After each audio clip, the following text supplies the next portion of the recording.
बातमी अकोल्यातून आहे। अकोल्यामध्ये एका प्रकारामुळे काँग्रेसचे प्रदेशाध्यक्ष नाना पटोले वादाच्या भोवऱ्यात सापडले। नाना पटोले यांनी काँग्रेसच्या कार्यकर्त्यांकडून पाय धुवून घेतल्यामुळे त्यांच्यावर टीकेची झोड उठायला सुरुवात झालेली आहे।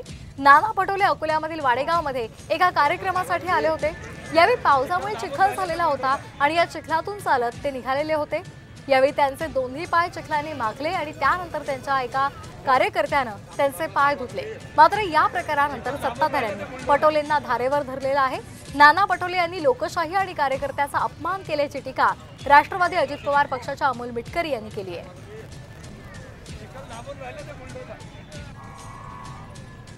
ही अत्यंत संतापजनक घटना आहे। नेत्यांनी कार्यकर्त्यांकडून पाय धुवून घेणे, मला असं वाटते हा लोकशाहीचा आणि त्या कार्यकर्त्याचा अपमान आहे। त्याच्यामुळे नाना पटोलेंनी स्वतःला संत समजू नये आणि विशेष म्हणजे कार्यकर्त्याला अगदी आपला नोकर समजू नये आणि कार्यकर्त्यांनी सुद्धा लोकशाहीमध्ये कोणी मालक नसतो असं उन्मादाच्या भरात कुठलंही असं कृत्य करू नये एवढी विनंती या निमित्तानं करतो।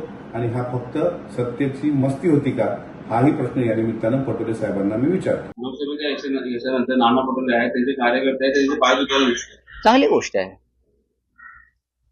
त्यांच्या कार्यकर्त्यांना असं वाटत सगळ्यांचे पाय धुवायला पाहिजे, धुवू द्या, काय हरकत नाही, आमचा काय संबंध।